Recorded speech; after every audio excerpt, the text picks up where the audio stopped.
all sorts of sub-nuclear particles.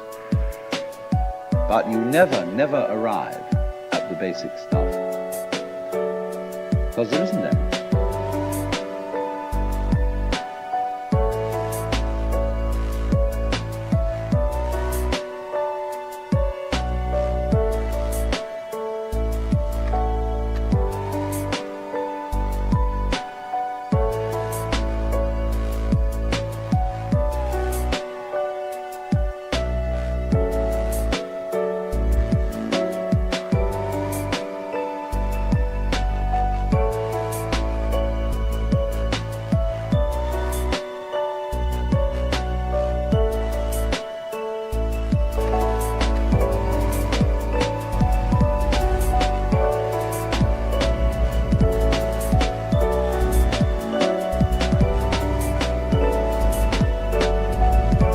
What happens is this: stuff is a word for the world as it looks when our eyes are out of focus.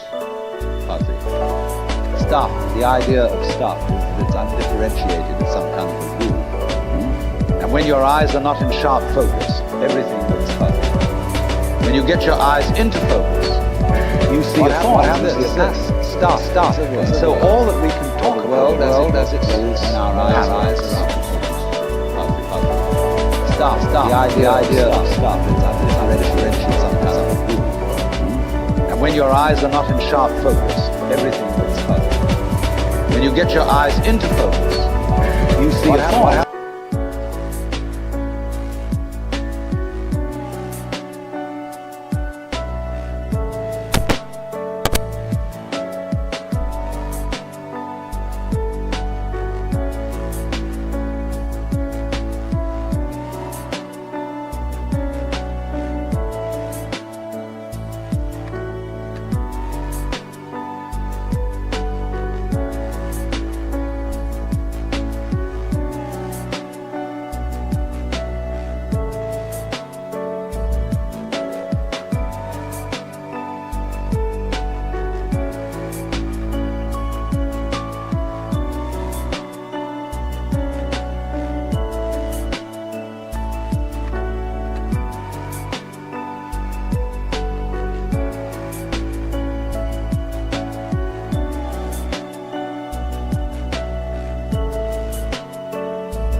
If there is any such thing at all as intelligence and love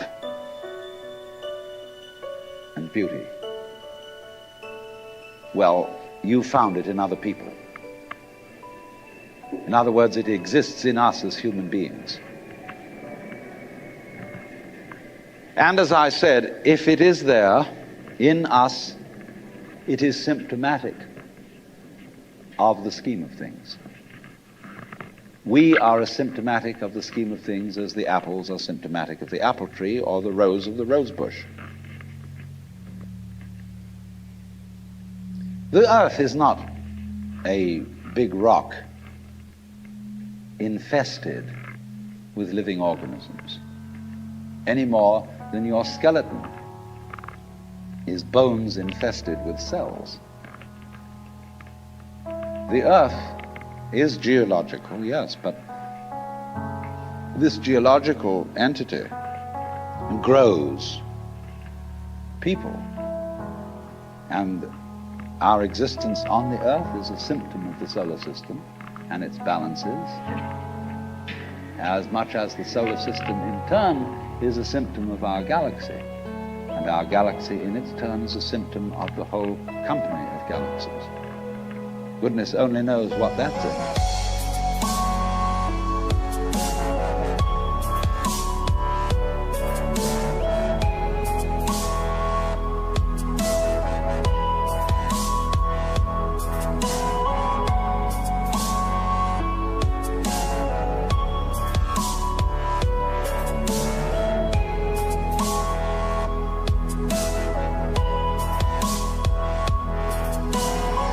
But you see, when as a scientist you describe the behavior of a living organism, You try to say what a person does. It's the only way in which you can describe what a person is. Describe what they do. Then you find out that in making this description, you cannot confine yourself to what happens inside the skin. In other words, you can't talk about a person walking unless you start describing the floor. Because when I walk, I don't just dangle my legs in empty space. I move in relationship to a room. And so in order to describe what I'm doing when I'm walking, I have to describe the room. I have to describe the territory. So in describing my talking at the moment, I can't describe this just as a thing in itself, because I'm talking to you. And so what I'm doing at the moment is not completely described unless your being here is described also. So if that is necessary, if in other words, in order to describe my behavior, I have to describe your behavior and the behavior of the environment, it means that we've really got one system of behavior.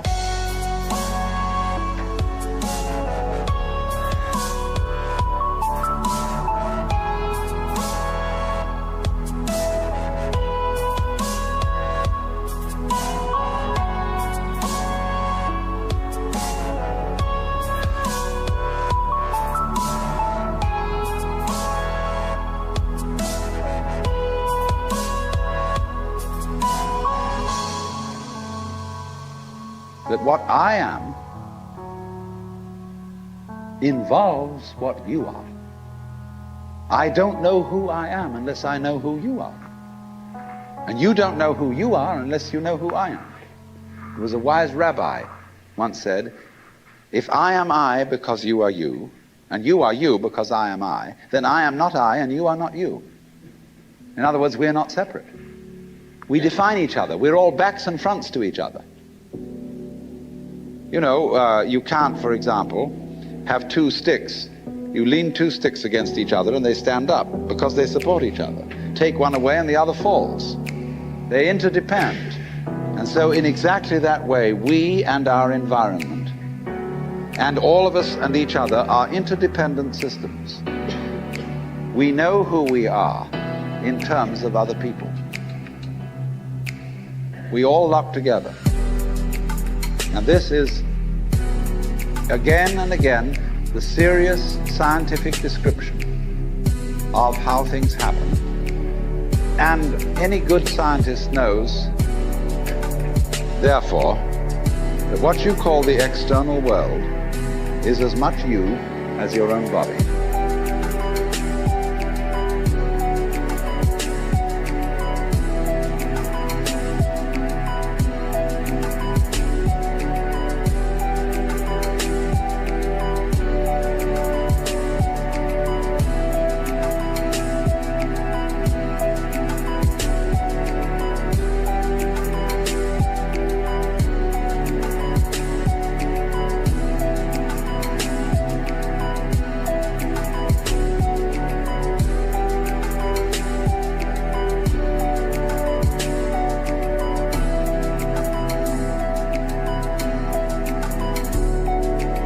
Your skin doesn't separate you from the world, it's a bridge through which the external world flows into you, and you flow into it.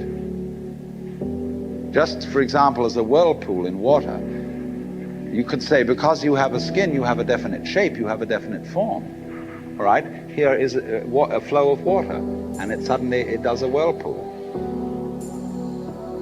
And then it goes on. The whirlpool is a definite form, but no water stays put in it. The whirlpool is something the stream is doing. And exactly the same way, the whole universe is doing each one of us. And I see you today, and I recognize you tomorrow, just as I would recognize a whirlpool in a stream. I'd say, oh yes, I've seen that whirlpool before. It's just near so-and-so's house on the edge of the river, and it's always there. So in the same way, when I meet you tomorrow, I recognize you, you're the same whirlpool you were yesterday. But you're moving. The whole world is moving through you. All the cosmic rays, all the food you're eating, the stream of steaks and milk and eggs and Everything is just flowing right through you. When you're wiggling the same way, the world is wiggling, the stream is wiggling you. But the problem is, you see, we haven't been taught to feel that way.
What do I want? The answer is, I don't know. When Bodhidharma was asked, who are you? Which is another form of the same question. He said, I don't know. Planting flowers to which the butterflies come. Bodhidharma says, I know not. I don't know what I want. Well, when you don't know what you want, you've reached the state of desirelessness. When you really don't know. You see, there's a beginning stage of not knowing, and there's an ending stage of not knowing. In the beginning stage, you don't know what you want because you haven't thought about it, or you've only thought superficially. Then when somebody forces you to think about it and go through and say, yeah, I think I'd like this, I think I'd like that, I think I'd like the other, there's the middle stage. Then you get beyond that. Say, is that what I really want? In the end you say, no, I don't think that's it. I might be satisfied with it for a while, and I wouldn't turn my nose up at it. But it's not really what I want. Why don't you really know what you want? Two reasons that you don't really know what you want. Number one, you have it. Number two, you don't know yourself, because you never can. The Godhead is never an object of its own knowledge. Just as a knife doesn't cut itself, fire doesn't burn itself, light doesn't illumine itself. It's always an endless mystery to itself. I don't know. And this I don't know, uttered in the infinite interior of the Spirit, this I don't know is the same thing as I love, I let go, I don't try to force or control. It's the same thing as humility. And so the Upanishads say, if you think that you understand Brahman, you do not understand. And you have yet to be instructed further.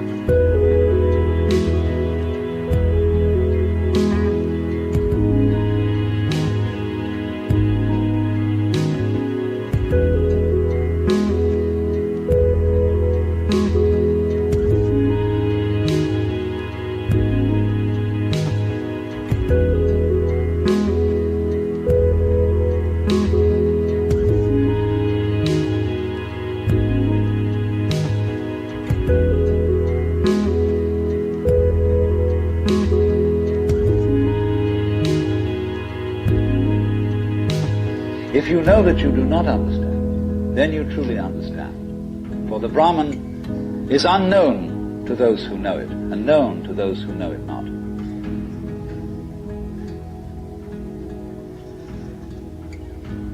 And the principle is that any time you, as it were, voluntarily let up control, in other words, cease to cling to yourself, you have an access of power. Because you're wasting energy all the time and self-defense. Trying to manage things, trying to force things to conform to your will. The moment you stop doing that, that wasted energy is available. And therefore, you are, in that sense, having that energy available, you are one with the divine principle. You have the energy. When you're trying, however, to act as if you were God, that is to say, you don't trust anybody and you're the dictator and you have to keep everybody in line, you lose the divine energy. Because what you're doing is simply defending yourself.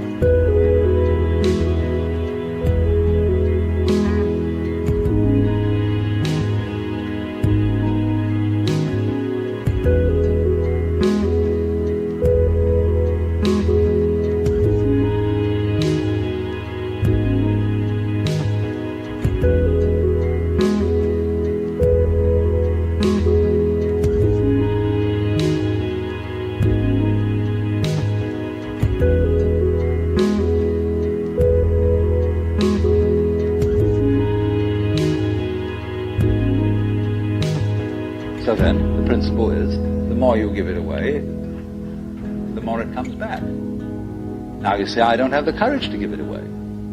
I'm afraid.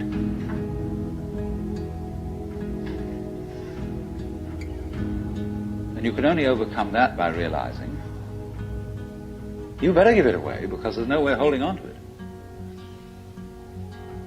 The meaning of the fact, you see, that everything is dissolving constantly, that we're all falling apart, we're all in a process of constant death, and that the worldly hope men set their hearts upon turns ashes, or it prospers, and like snow upon the desert's dusty face, lighting a little hour or two is gone. You know, all that Omar Khayyam jazz.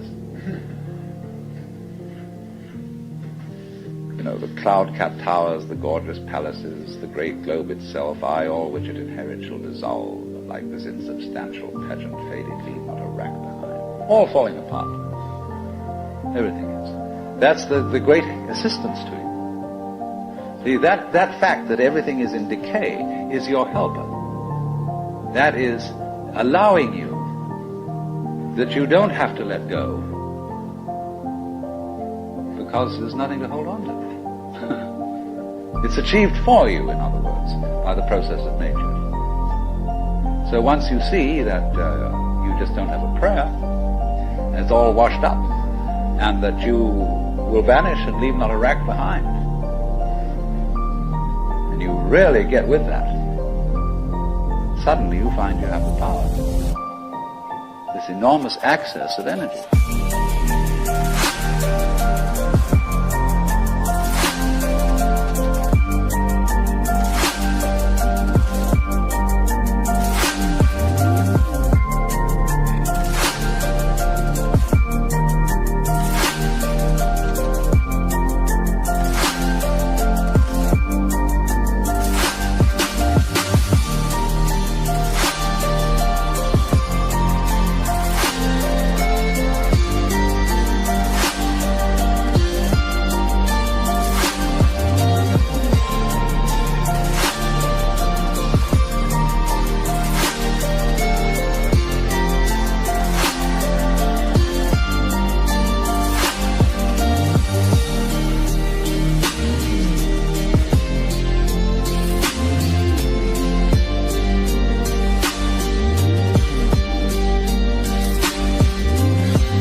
If you ever do momentarily slip into some sort of mystical experience, you become aware of this tremendous gamesmanship going on.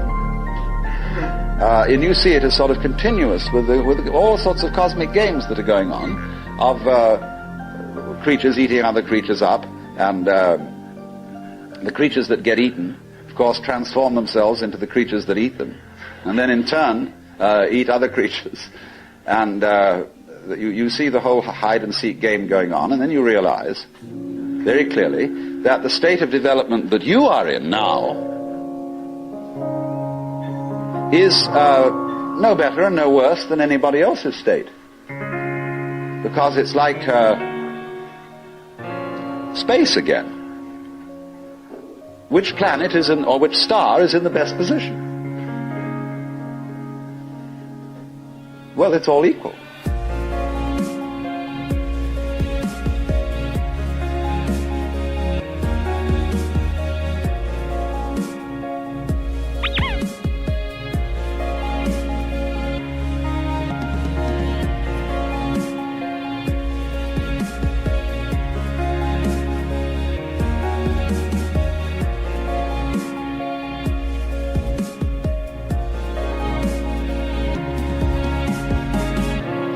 Any point on a sphere is the center of the surface of the sphere. So, in the same way, everybody, in all his behavior, whatever he's doing, whether we call him from a certain point of view sick, or whether we call him healthy, whether we call him good or bad, neurotic, normal, psychotic, sane, all the manifestations are just like the leaves on the trees. And in each being in a unique way is, as Christians would say, manifesting the will of God.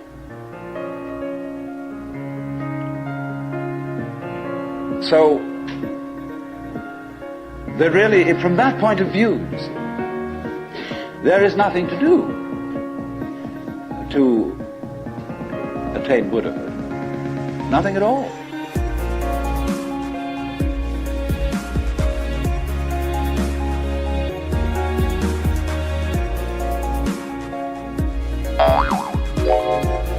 Incoming mail.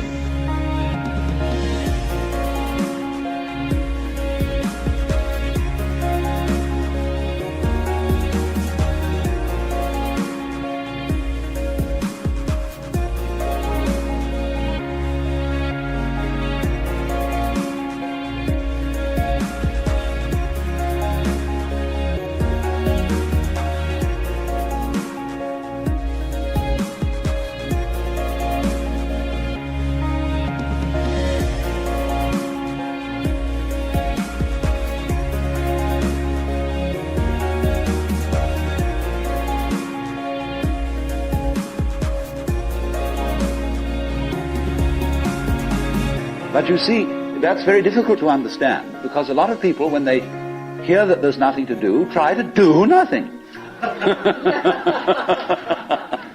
And you can't.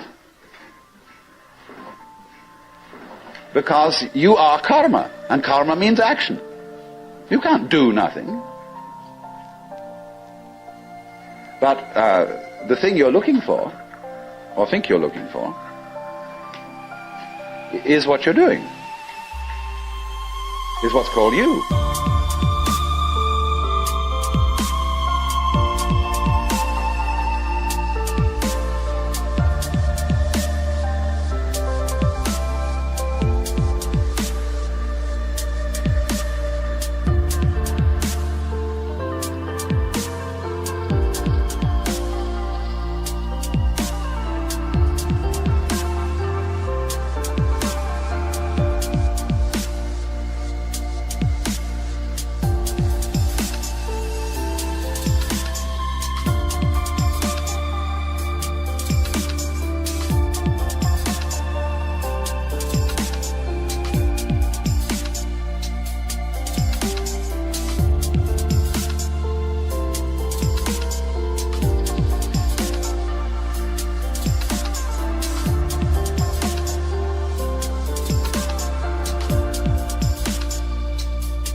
Only, of course, as we all know, we've got ourselves into the idea that oneself is so difficult to see.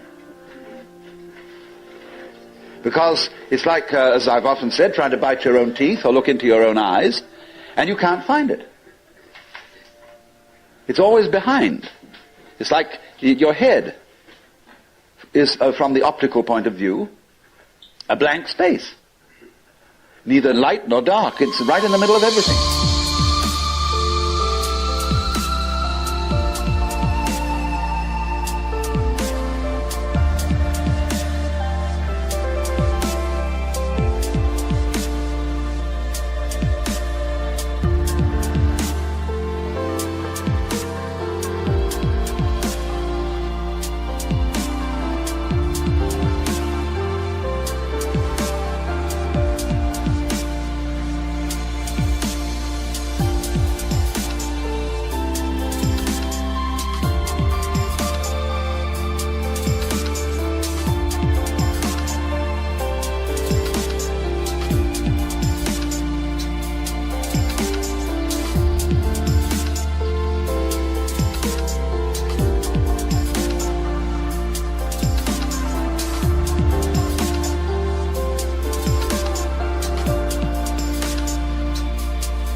And so one of the great tricks of gurus is to set people looking for their heads. There's a famous story of a king in India in ancient times called Yajnadatta. And one morning he woke up and reached out for his mirror and brought it over. No head. He was looking in the wrong side of the mirror. And you know, he was kind of bleary-eyed and had a hangover. So he summoned servants and said, "Ye gods, I've lost my head. Find it." And they said, "But Your Majesty, it's there on your shoulders." He said, "It is not. I can't see it in the mirror. Nobody can show me my head." So they were rushing all over the place, looking for the head. Now the trick to that is, of course, that you are perfectly well aware of your head, only not in a form in which you expect to be aware of it. You expect to be aware of your own head in the same way as you're aware of other people's heads. But that wouldn't be true of you, because you've got an inside view on your head. You have an outside view on other people's heads, because, of course, you're taking an inside point of view. But the way in which you are aware of your head is in terms of what you are seeing and hearing. Because all sights and all sounds are what the nerves inside your head are doing. That's how to be aware of one's head.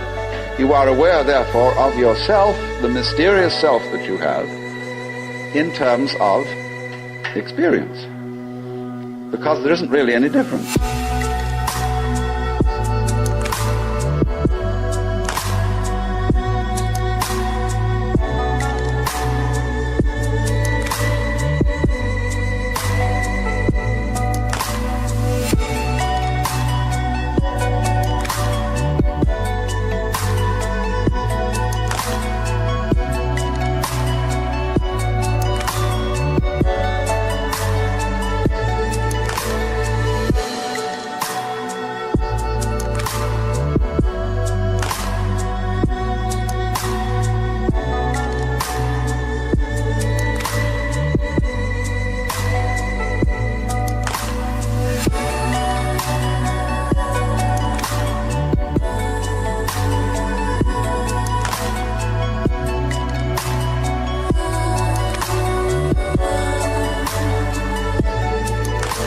But that always escapes people, you see.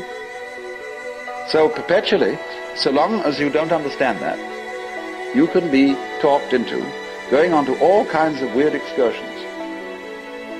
And just so long as you believe it, you're a sucker.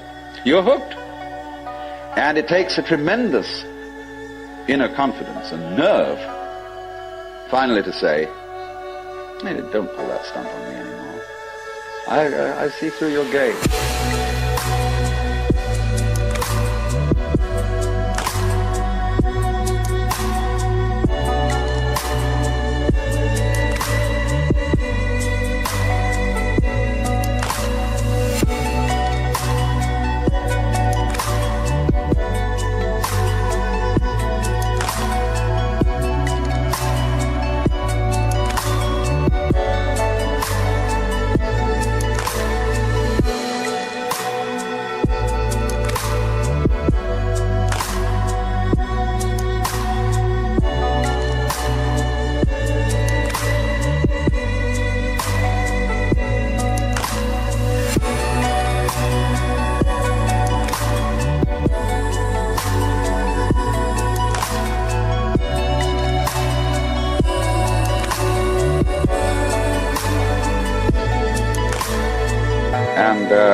Because gurus are very clever at putting you down. But they're just trying to see how strong you are. Testing you out. See if they can hoodwink you. So long as they can, you see, they're going to go on doing it, because they're going to get you to the point where they can't do it to you anymore. Then they'll graduate. And so, one of Rinzai's students, after he saw through it, said, "Well, there wasn't much in Rinzai's Buddhism after all." Of course there wasn't. He said boldly and straight out, "My teaching is just like using an empty fist to deceive a child."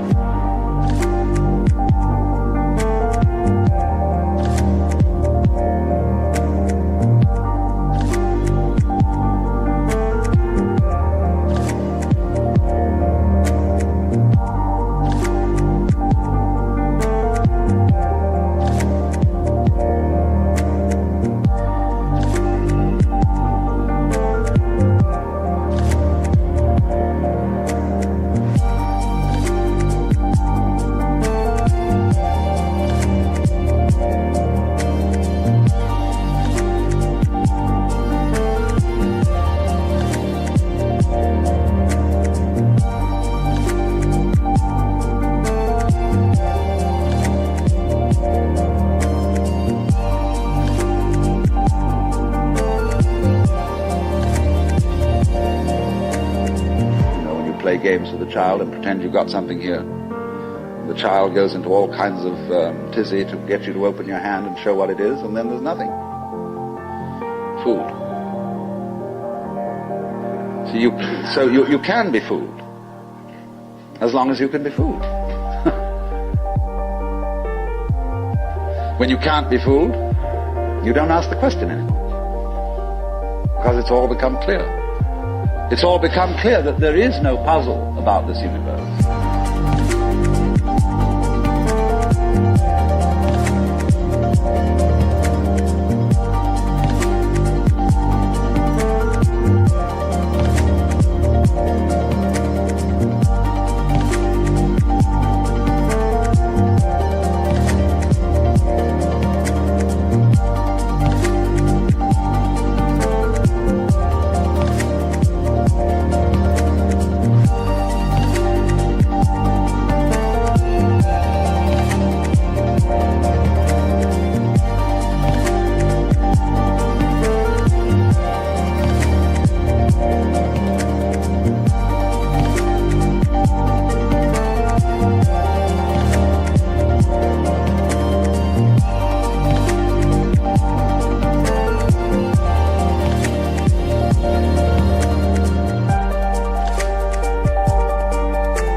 What makes you think there are puzzles about this universe?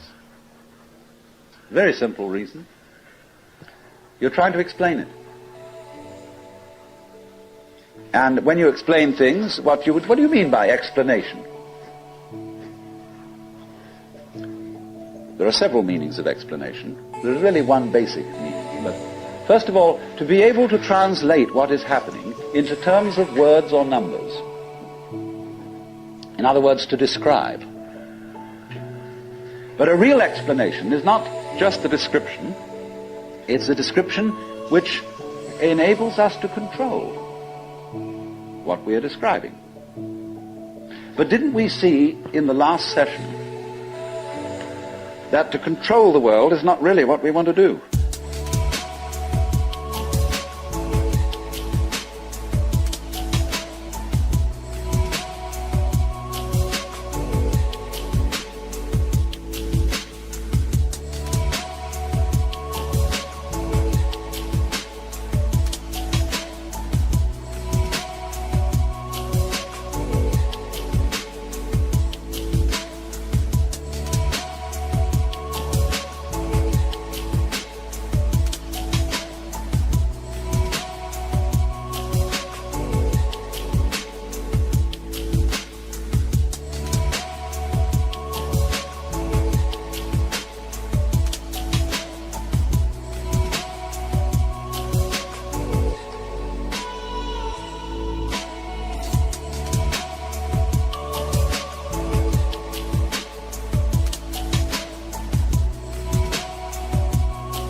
So that if all explanations have as their function enabling us to control things, then maybe an explanation isn't what we wanted.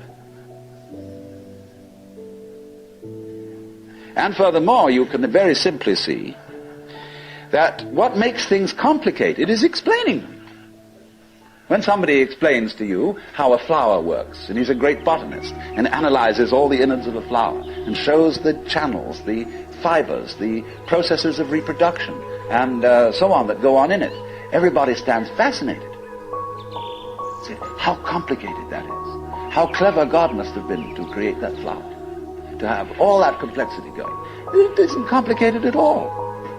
It's only complicated when you start thinking about it.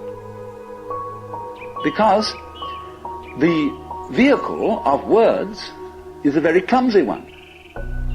And when you try to talk about the processes of nature, what is complicated is not the processes of nature, but trying to put them into words.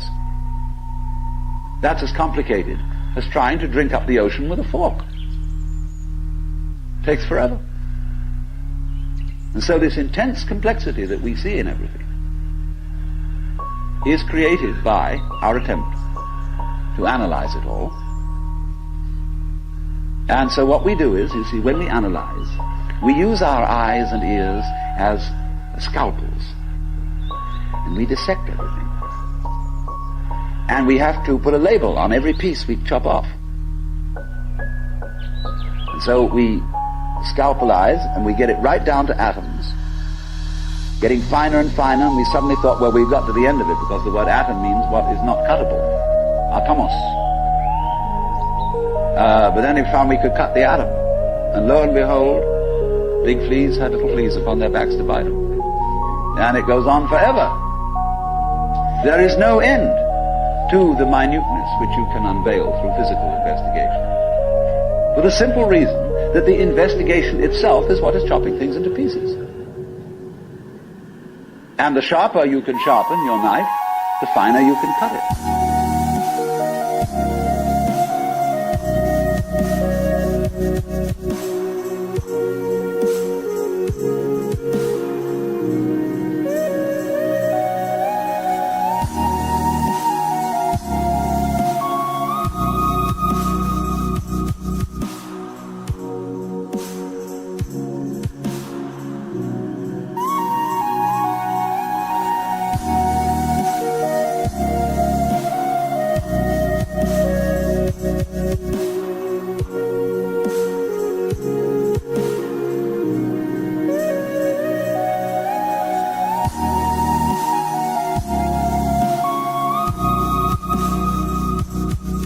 And the knife of the intellect is very sharp indeed.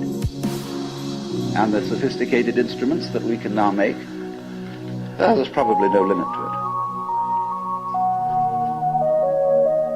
But in a way, all that is vain knowledge. In a way. Because you see, what it does is it gives you the illusion that you've solved your problems. When you have controlled certain things and you have solved certain problems, practical problems, you say, fine, more of that, please. Let's go on solving problems. And then you do.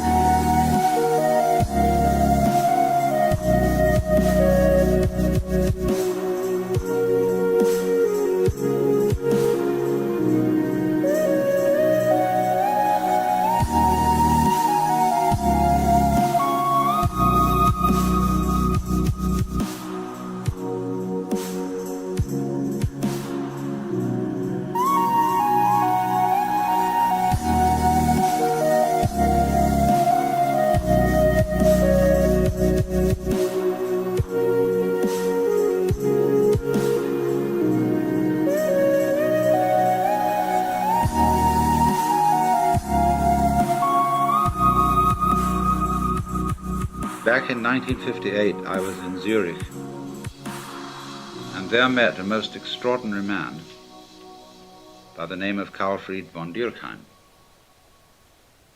He was a former German diplomat who had studied Zen in Japan. And when he came back after the war, he opened a meditation school and retreat in the Black Forest. And he said, well, I tell you what, a lot of my work has to do with people who went through spiritual crises during the war. And he said, you know, we all know that when a person's in an absolutely extreme situation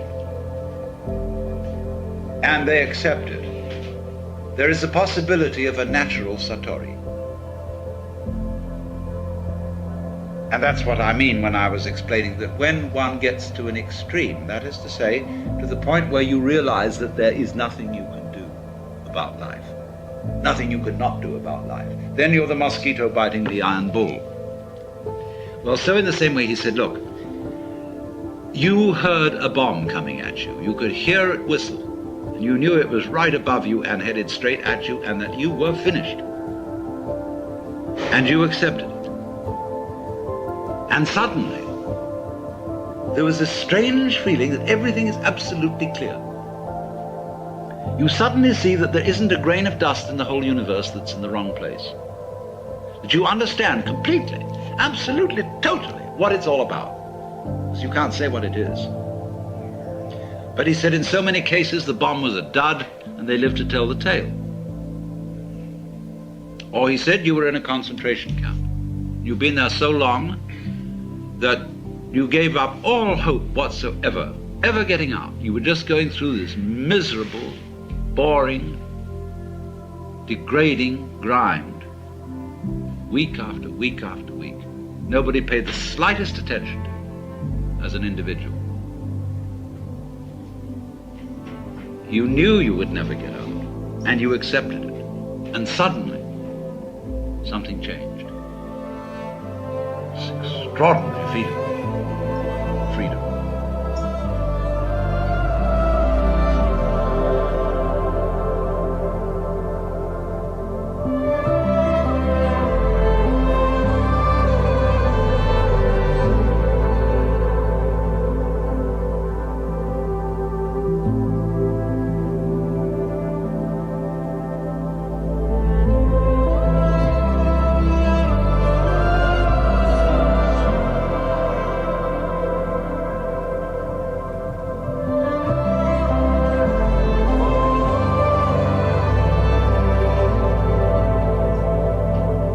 He said you were a displaced refugee.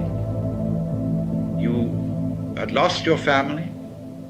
You didn't know whether they even existed. You were miles from your home. You didn't know whether it existed. You had lost your job, your very identity. You were absolutely no one, and you accepted it. And suddenly, you were as light as a feather and free as the air. Now he said, so many people have had those experiences, and they talk about them to their families and friends, and they say, oh, well, you were under terrific pressure, and you probably had some hallucination, you know? Well, he said, I am showing those people that so far from having a hallucination, those were the few occasions in which they woke up. So, you see, this is always the opportunity presented by death. That if one can go into death with eyes open and have somebody help you, if necessary, to give up before you die, this extraordinary thing can happen. So that from your standpoint, in that position at that time, you would say, I wouldn't have missed that opportunity for the world. Now I understand why we die. The reason we die is to give us the opportunity to understand what life's all about. By letting go. Because then we come to a situation that the ego can't deal with. When we are no longer hypnotized by that, then our natural consciousness can see clearly what all this universe is for. So, therefore, we have missed this golden opportunity by institutionalizing death out of the way, instead of having a socially understood acceptance of death and rejoicing in death. Now, I could imagine that one person would want to rejoice in death in an entirely different way from another. Like, say, a wedding is a rite of passage. There are certainly some forms of celebrating a wedding which I would find a total bore and quite offensive. Other ways would be very good. I would enjoy it. So everybody, in other words, I'm not saying that you've got to get mixed up with a lot of people coming, laughing around you and giving you presents and cards and everything because you're going to die. But I'm only indicating a general thing, that the doctor, the ministers, the psychiatrists, and above all, us, really owe it to our friends to work out an entirely new approach to death.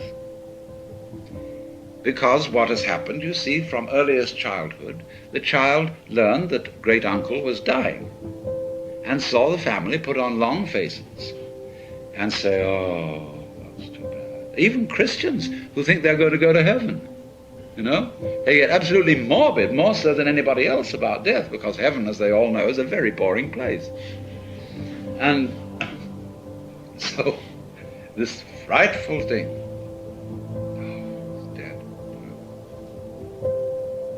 one understands that for the living,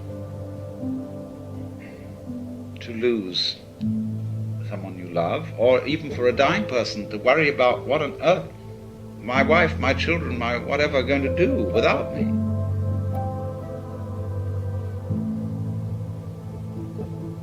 One can understand a certain worry in that. But nobody is indispensable. And there comes a point when you have to say, I'm sorry, but I am completely going to abandon responsibility for anything. Because there is no further way I can do it. This is another way of that surrender.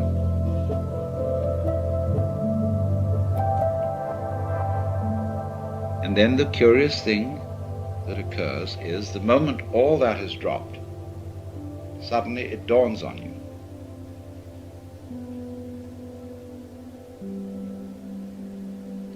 that to be important, existence does not have to go on any longer than a moment. Quantitative continuity is of no value. How long can you hold your breath? Who cares?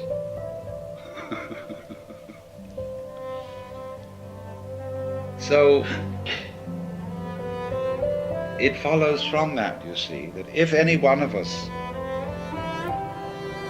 without being shocked into it by being bombed or put in a concentration camp, could at this moment be as one about to die,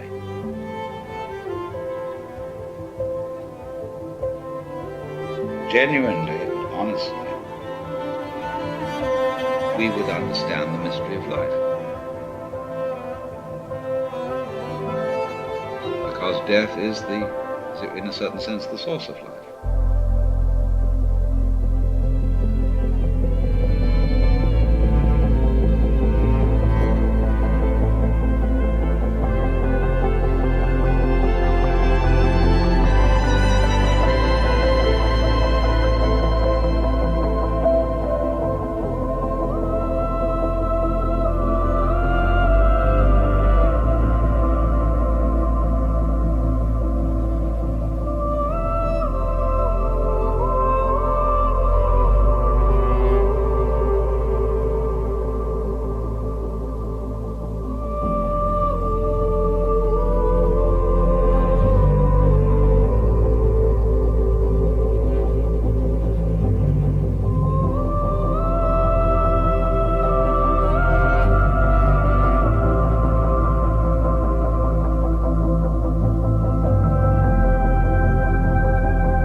thinks they want power.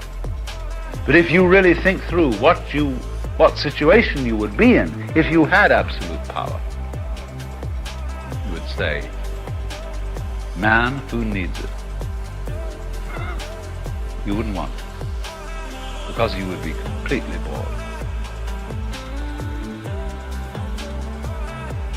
So power is not the thing we really want.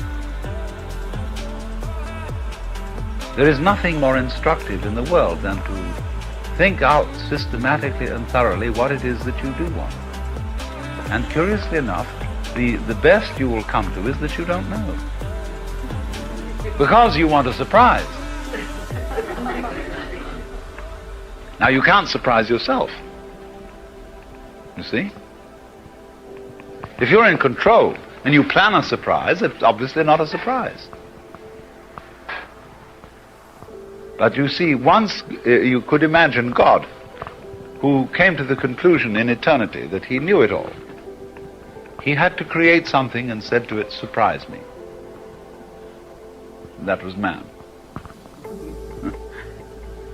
Of course it was God, because God had a system in himself whereby he could let his left hand not know what his right hand was doing.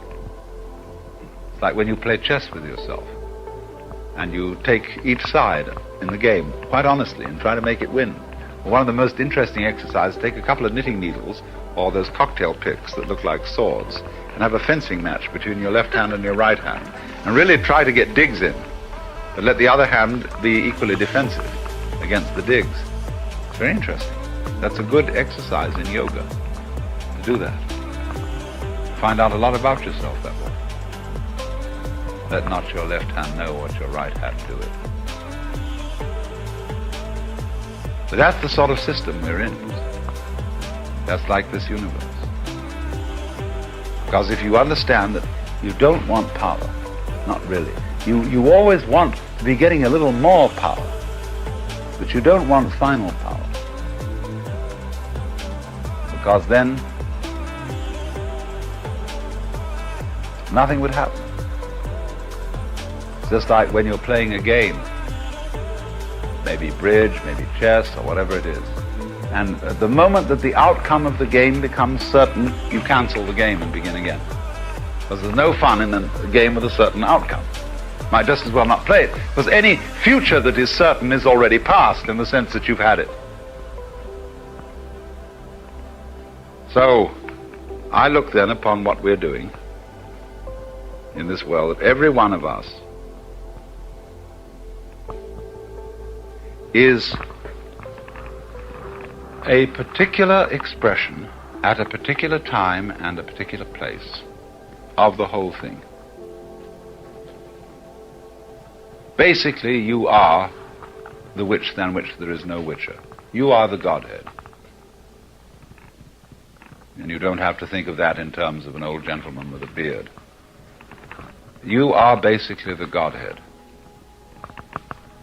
But this energy, intelligent energy, is capable of expressing itself in myriads of forms, each one with a different point of view.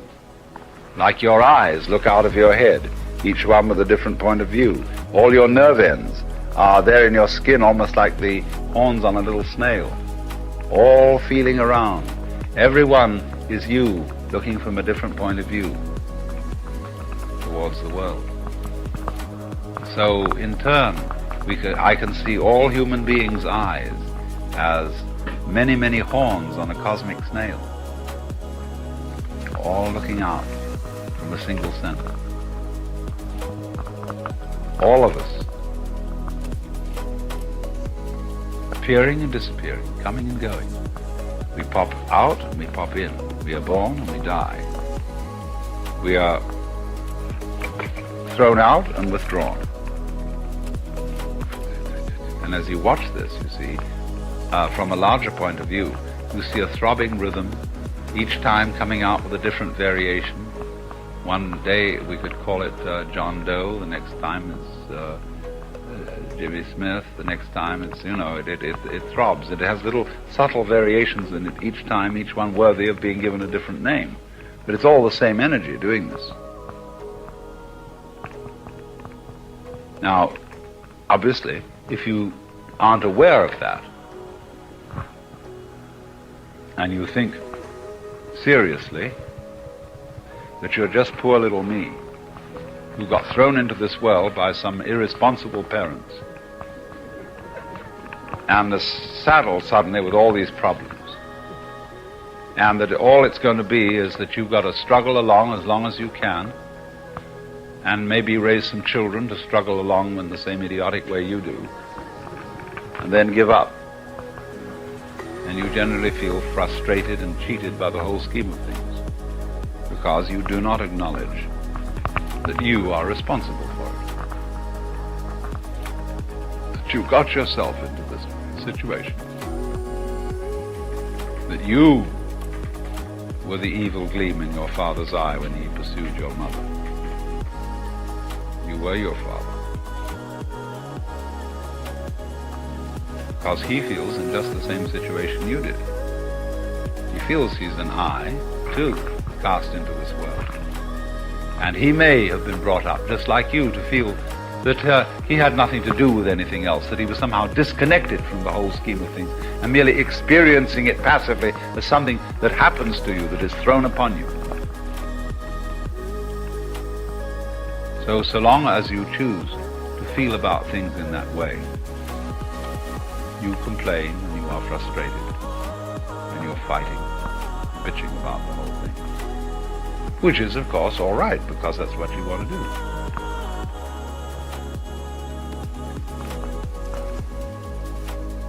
Only that you could see there's a certain joke in that. Indicates that it could be different.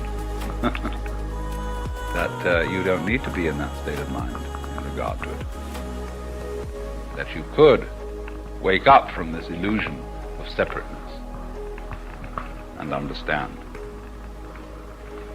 that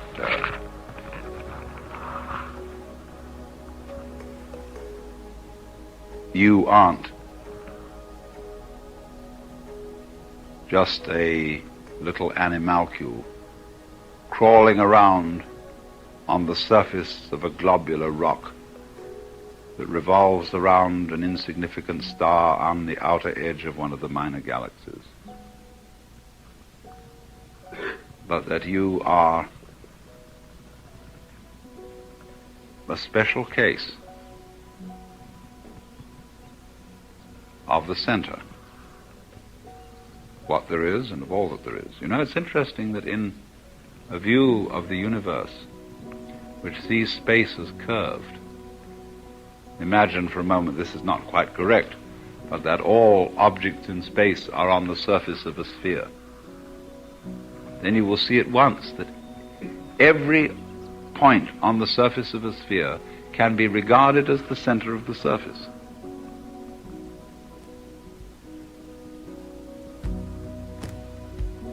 Where is the central point of the surface of a sphere? Anywhere. So in this way, we can legitimately regard every point in this universe as being the center of the whole thing.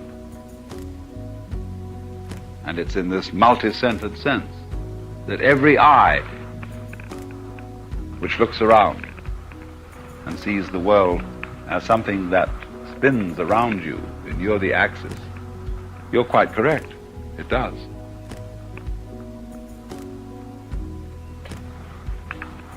But you know how it is when you hold in your hand a gyroscope. Isn't it? It always feels alive, doesn't it? Because it surprises you. It wants to move in a direction which you didn't predict. And that movement of the gyroscope that you hold, that seems to be against you, is the movement in life we call other, or what happens to us. When we feel, on the other hand, that I am moving the gyroscope in the direction I want it to go, that's what we call self. That's what we call voluntary. And you can't possibly know the one without the other. You don't know what you mean by self unless you know what you mean by other. And you don't know what you mean by the voluntary, what I want to happen, except in contrast and play against the involuntary, what happens to me. But just as in the gyroscope, the voluntary and the involuntary, the self and the other, are two poles of the same experience. So, when you understand this, it is as if you had become one with, or had a firm grasp of, the axis of the gyroscope. And you know that when the north side is going the way I want it, the south side is going in the opposite way. And it's really all one. Only it has to polarize itself in this way so that there shall be something happening. That's the condition of the game.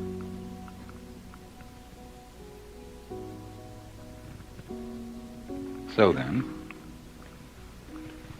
we can say then there are two poles in another way. We'll call one pole involution and the other pole evolution. Involution is all that aspect of life in which we get involved, in the schemes, in the games, in the conflicts, in the quarrels. So involved that we lose sight of the forest for the trees. And there comes a point, as in every movement, where that is so extreme that it has to swing up again in another direction, where we see the forest over and above the trees. And that is evolution.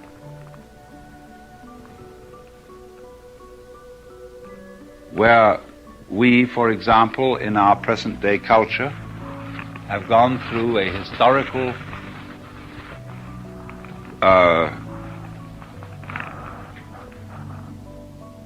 sort of psychological historical development which has emphasized our consciousness of ourselves as individuals to an extraordinary degree. Never before in the history of man have people concerned themselves so much with the plight of the individual. Never before have there been such social services that would take every person into consideration, or at least go through the motions of doing so. Never before was it thought important that every individual should have the chance, say, of being given hospital treatment and sickness, all these sort of things, see? But in doing this, we've raised a new kind of problem. The individual, having been brought to so great a realization of his individuality because of the importance which society places upon it, isn't quite sure that that's where he wanted to be. Be careful of what you desire, you may get it. The individual, so critically emphasized, therefore turns towards going beyond individuality. Now he can do that in two ways. He can go beyond individuality by submerging himself. That is to say, by mindless and thoughtless adoption of a fanaticism. By joining some mass movement, some fanatical religion, some form of screwy politics, and by working for this cause, be equally delivered from individuality as if he became stoned drunk. It's the same thing. There's nothing much to choose between the two. Or by going right to the extreme of individuality.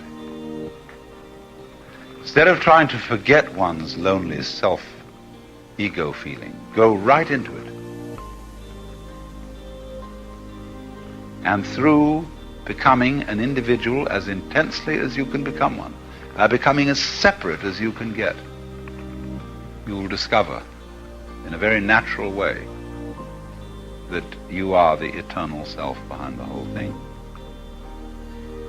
There's that wonderful passage that is quoted in memoirs of the poet Tennyson, where he describes the way in which as a young boy he often used to be alone and used to repeat his own name to himself, saying, Alfred, Alfred. And you know, he got feeling that this thing called Alfred, this particular eye, is kind of spooky. You, look at yourself in the mirror. Don't look away, you know. A lot of people feel awkward when they look at themselves in the mirror. They don't quite want to look at themselves.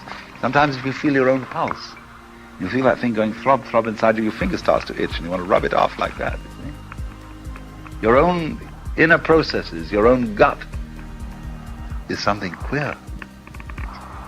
But if you don't turn away from that, you keep looking right into your own eyes in the mirror, at first you say, you rascal, you fraud, you devil. You go on looking. You go deeper and deeper and deeper looking into your own eyes. Then Tennyson goes on to say, after he had said this name Alfred to himself several times, got this extraordinary feeling coming over him,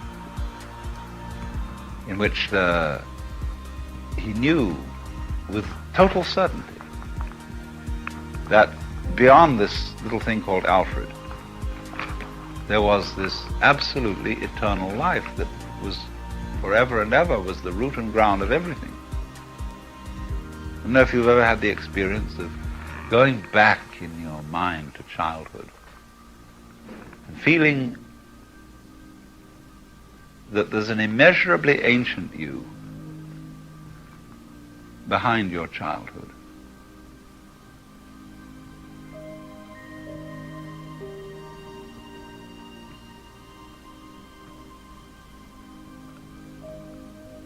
A very knowing, ancient of days.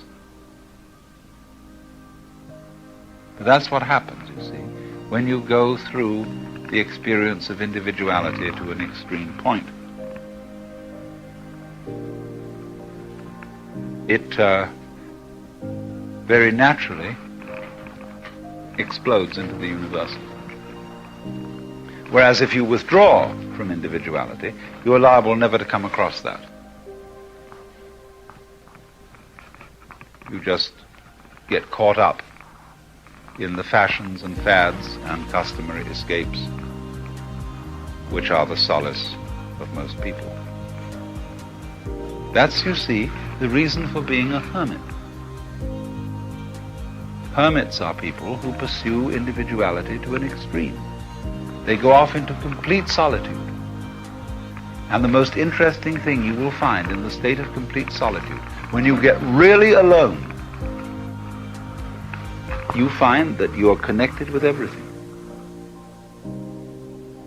Because what happens in complete solitude is that your ears become sensitized.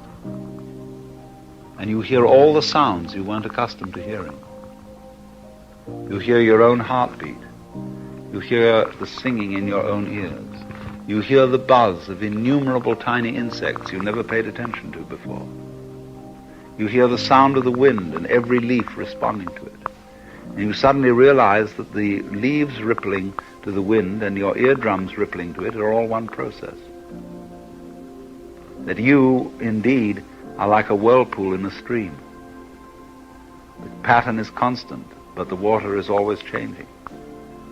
You are a shimmering manifestation like the flame of a candle, which is really a stream of gas, that never for 2 minutes the same.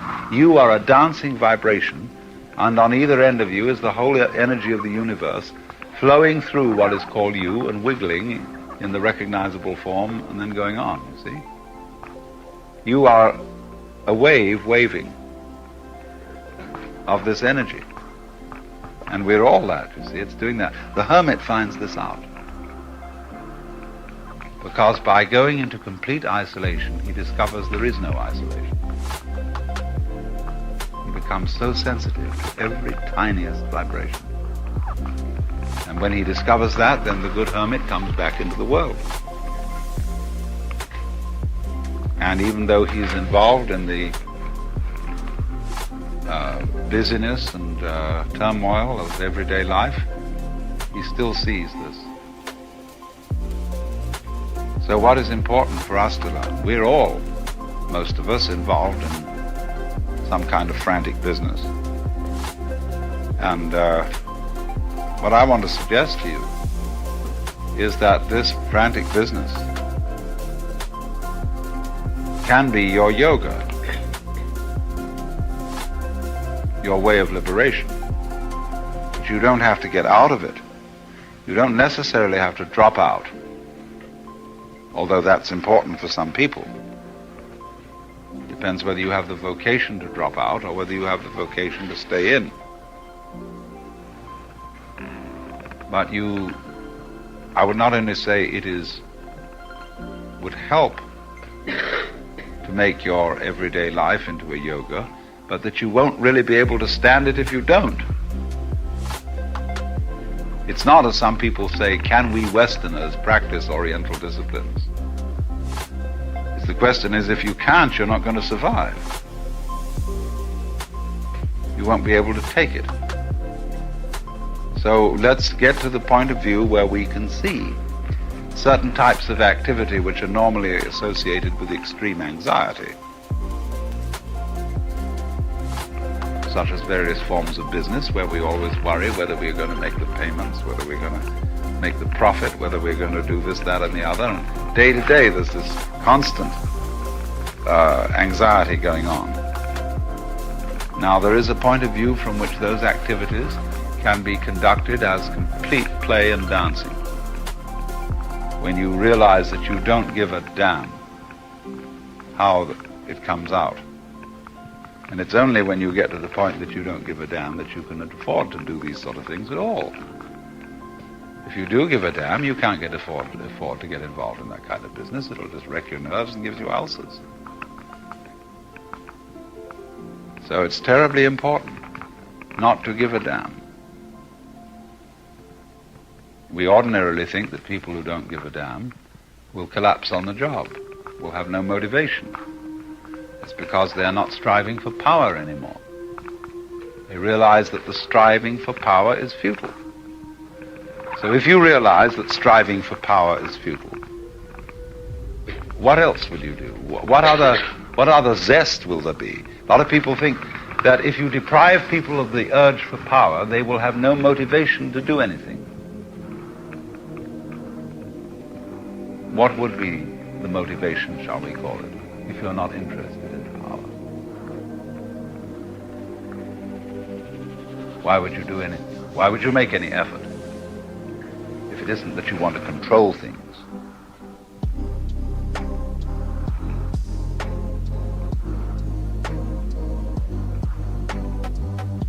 What do you put in the place of the striving for power? Fun. Yeah? Or to be surprised. Yeah.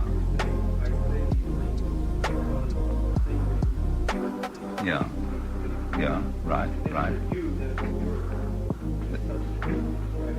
Right. Yes, but you will realize now at once that there are several alternatives. There isn't only the fun, which is one of them, but there is also compassion, where you see a lot of human beings are really suffering, and you can feel now goodness, that's not necessary. You don't have to do it that way, and this may supply a great deal of energy, you see. But the moment your energy is released from the power game and from the self-protection game, it's free to do all kinds of other things. You get a tremendous access. Now wait a minute. Let's have an intermission now, and then we can bring up questions after about 5 minutes intermission. Okay? Well, now, in pursuing the subject further of yoga as everyday activity,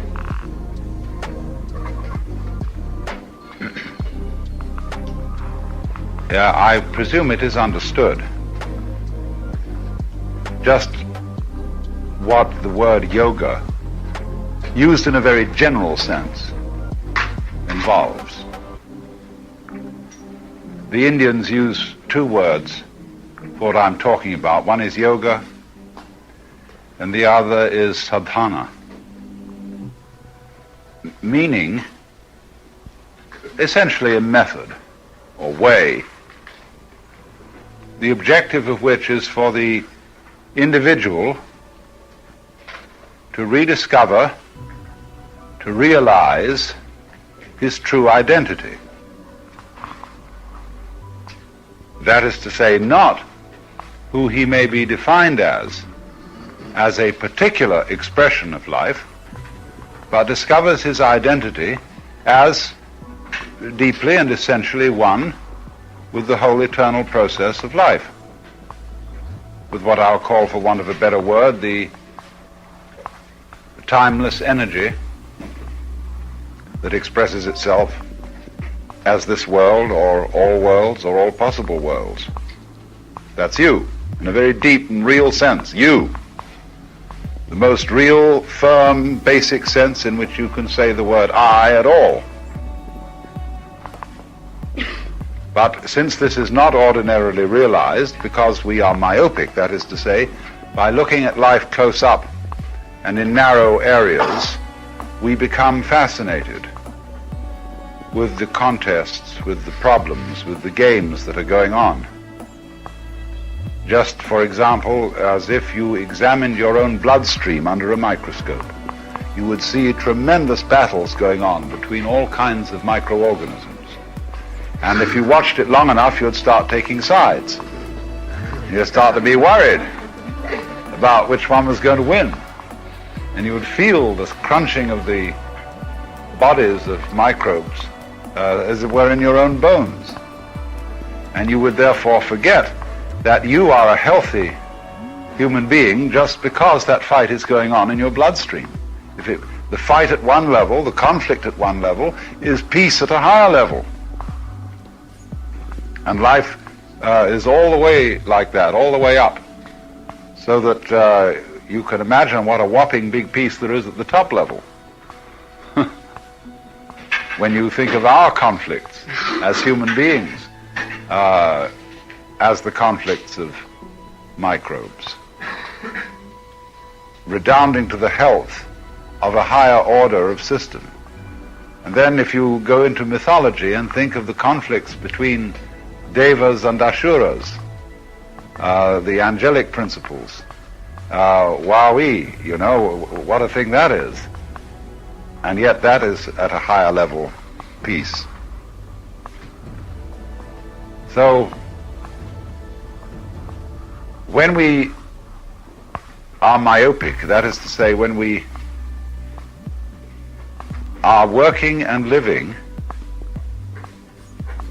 with a narrow view of what is going on,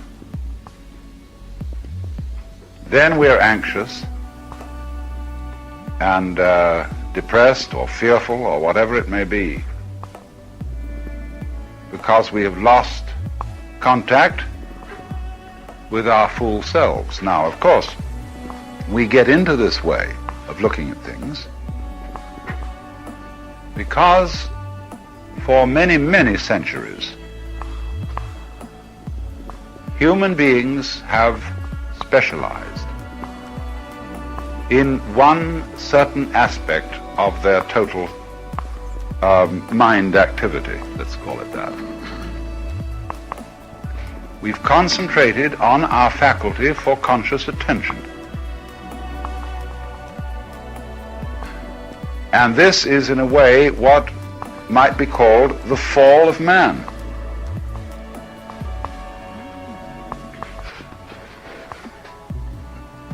We have, you see, this ingenious and valuable faculty of narrowing our gaze upon selected areas. If we take the visual field, first of all, you are actually receiving everything that is in this great oval, the visual field. But you're not noticing everything in it. In order to notice, you have to focus your attention on some particular face, or shoe, or bag, or pattern, or whatever it may be.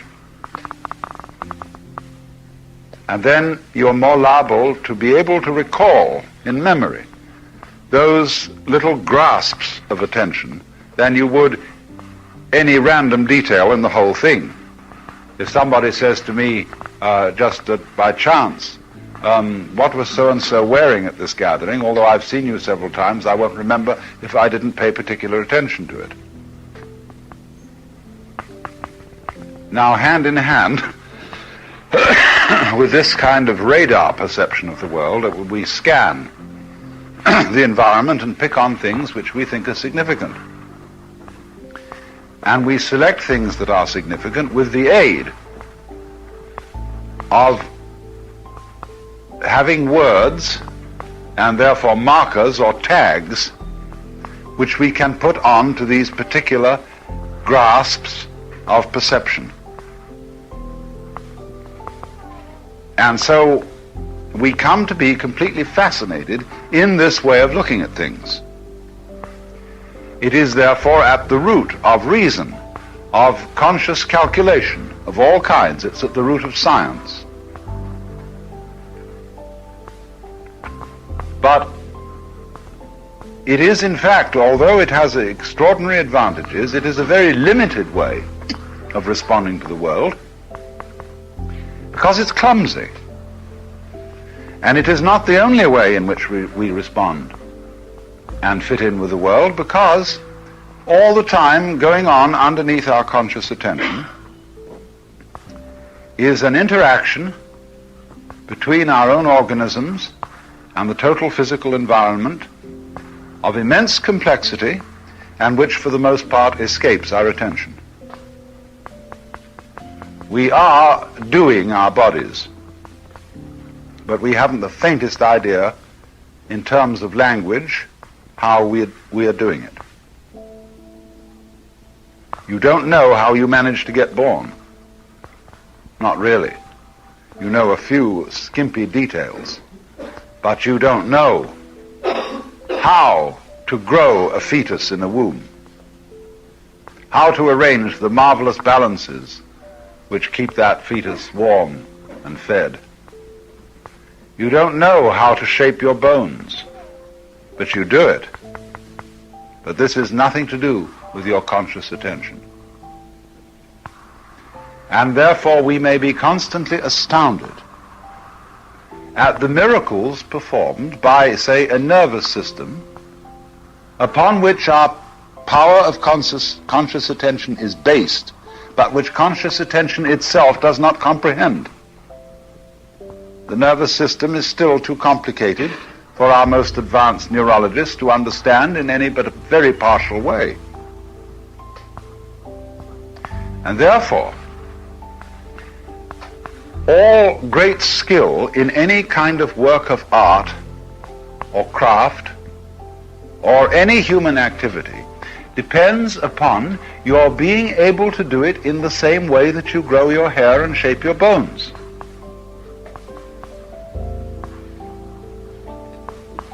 To be able to go beyond performing whatever you do by mere power of conscious attention.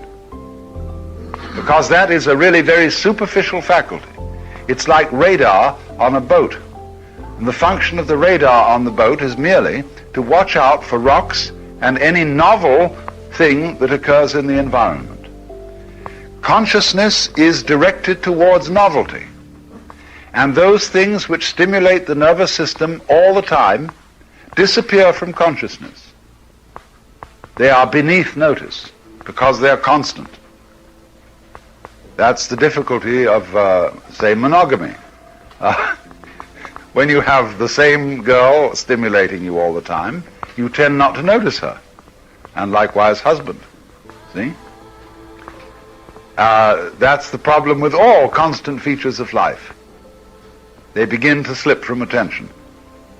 But that's a pity, because then we become unaware of the incredible harmoniousness of all the features in our environment which are constant.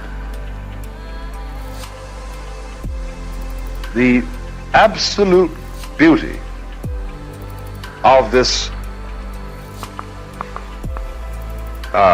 interchange, transaction between our organisms and the total environment, which if we became aware of it, we would be in a state of total bliss.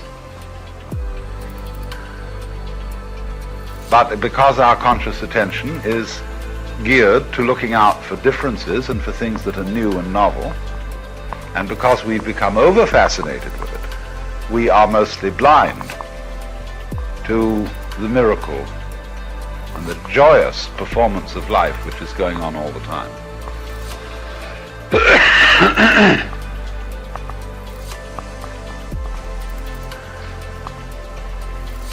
So then, one of the major aspects of any doing a work, whether it be washing dishes or managing a bank or flying planes or whatever it is, you can learn to do that work effortlessly in the same way as you effortlessly make your physical organism function. And only when you arrive at that point is the work that you're doing really good. And everybody knows this to some extent in whatever work it is that you do. If you are at all an expert in anything at all, I don't care what it is, it may be simply that you're expert at riding a bicycle, or swimming, or talking, or it may be cooking, or something like that. If you really achieve any degree of mastery in the art, you do it by the very fact that you don't do it, you in the ordinary sense, but you as a total living organism, which is in turn a function of the whole universe. When that is doing it, it's always incredibly competent. And what we would like to know is the difference between doing it that way, doing it the hard way, that is to say by conscious effort, and a third possibility, the purely sloppy way, where it appears that a person is doing something effortlessly, and they're really doing it very badly. It's just a mess. This culture today is confused between spontaneous behavior and messy behavior. Of course, that is because we are primarily educated to do everything consciously. An enormous amount, say, of sociological studies and psychological studies, when you read them through, their conclusions to which they arrive are just common sense. Everybody knew that already. But they've got a PhD by proving it. That is to say, by analyzing how things happen naturally so that you can put them down in formulae of words or formulae of numbers. And then we say, now we know, because we've translated it into these terms.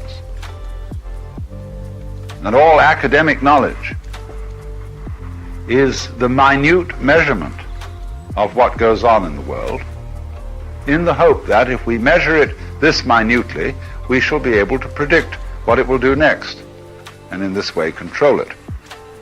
And up to a point, that's very successful.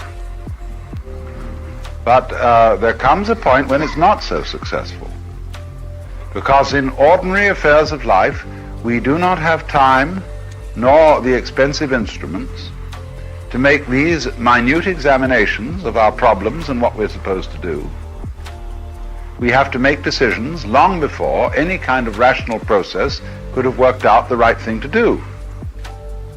Life comes at us that quickly, and we really have to make ever so many decisions at once. And therefore you cannot rely on your ordinary conscious calculation to make these decisions. And if you're not trained and accustomed to trusting your unconscious brain to make the decisions for you, you're at a great disadvantage.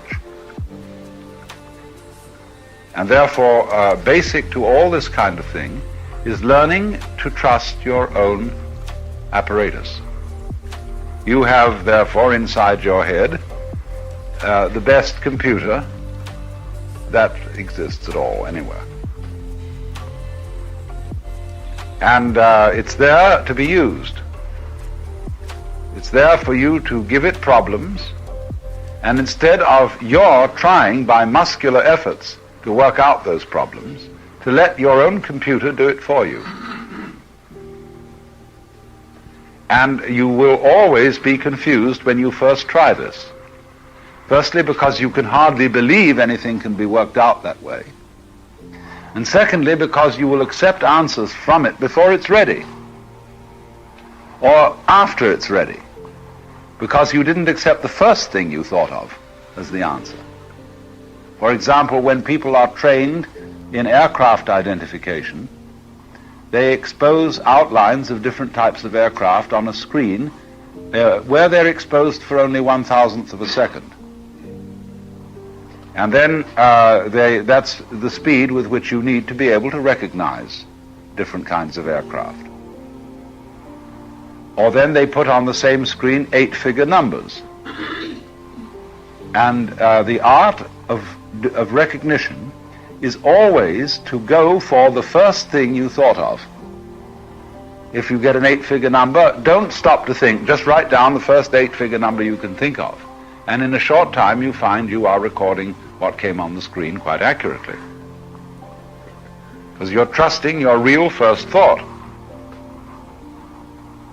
But you see, this is a thing so contrary to the way we're ordinarily brought up that we have a good deal of trepidation about doing it.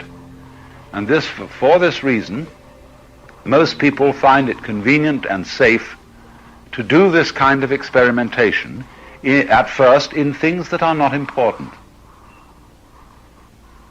That's why you might, for example, take up the art of painting or pottery or archery or something that is simply a recreation and not your main business in life, and learn first of all to do this unimportant thing in this way, so that you get enough confidence to be able to apply it to those aspects of your life which you feel to be important.